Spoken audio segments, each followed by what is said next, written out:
Okay, well, this is a first for me. Um, my grandfather, back in the 1930s, 40s, built a pond yacht from scratch.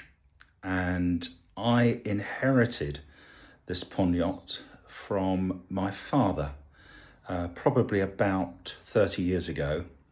It was in very good condition, but since it's been in my ownership, it is not in good condition. It's deteriorated dramatically, and I'm going to try, with the help of one or two people, to repair, refurbish, and get the yacht back sailing again on a pond, so that my grandson and granddaughter can enjoy it like I did.